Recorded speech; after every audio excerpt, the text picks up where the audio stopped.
শহীদ ওসমান হাদির খুনিদের গ্রেফতারের দাবিতে টানা দ্বিতীয় দিনের মতো রাজধানীর শাহবাগ মোড় অবরোধ করে অবস্থান করছে ইনকিলাব মঞ্চ।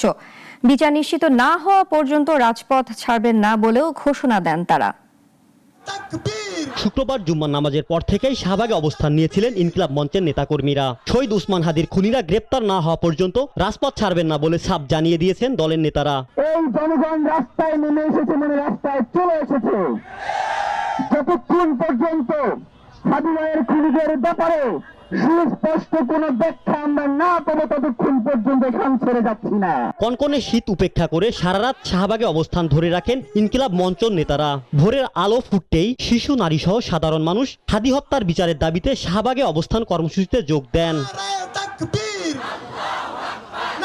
সকাল 8:30টার দিকে তারেক রহমানের আগমন উপলক্ষে শাহবাগ মোড় থেকে সাময়িকভাবে সরে গিয়ে আজিজ সুপার মার্কেটের সামনে অবস্থান নেন বিক্ষোভকারীরা। জিয়ারত শেষে তারেক রহমান চলে গেলে দুপুর 12:30টার দিকে ফের শাহবাগ মোড় দখলে নেন ইনকিলাব মঞ্চ।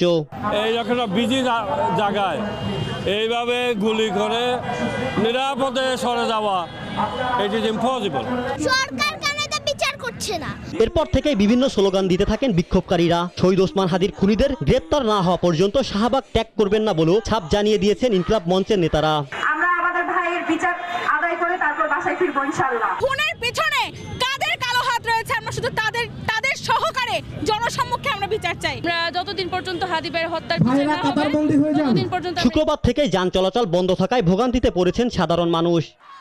ভারত না বাংলাদেশ, ইমরান শেখ, নাগরিক, ঢাকা। ভারত না বাংলাদেশ।